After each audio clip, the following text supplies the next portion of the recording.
नमस्कार मंडळींनो, स्वागत आहे तुमचं माझ्या स्टोरी चॅनलमध्ये. तर आजची स्टोरी आहे रेल्वे स्टेशनवर सापडलेली एक बॅग आणि त्यातून बदललं एका गरीब मुलाचं संपूर्ण आयुष्य. मित्रांनो, प्रामाणिकपणाचं फळ उशिरा मिळालं तर नक्कीच मिळतं. आजची कथा अशाच एका मुलाची आहे. नाशिकमधल्या एका छोट्याशा वस्तीत राहुल नावाचा गरीब मुलगा आपल्या आईसोबत राहत होता. सकाळी तो वर्तमानपत्र टाकायचा आणि दुपारी कॉलेजला जायचा. एक दिवशी रेल्वे स्टेशनवरती वर्तमानपत्र टाकताना त्याला एक काळी बॅग पडलेली दिसली. त्याने आजूबाजूला चौकशी केली, पण बॅग कोणाची आहे हे कळलं नाही. बॅग उघडून पाहिलं तर त्यात लाखो रुपये, काही महत्त्वाची कागदपत्र आणि एक उद्योगपतीचं ओळखपत्र. राहुल समोर मोठा प्रश्न होता.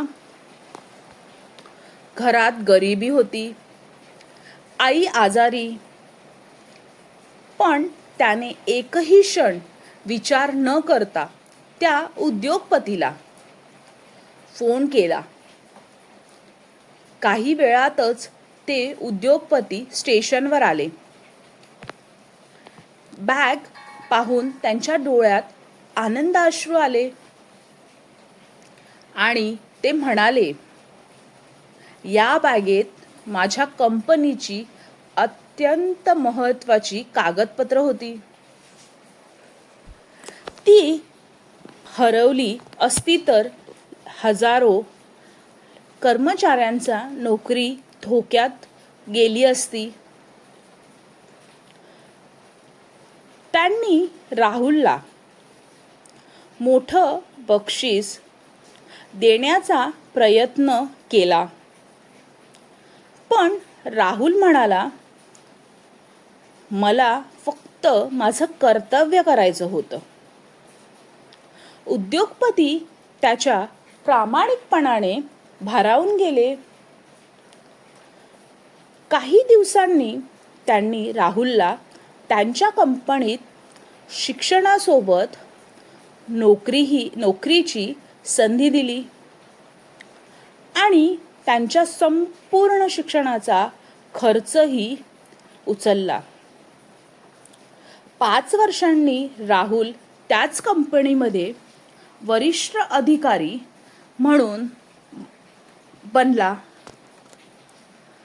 एका कार्यक्रमामध्ये त्याने भाषण करताना सांगितलं, माझं आयुष्य पैशांनी नाही तर प्रामाणिकपणामुळे बदललं.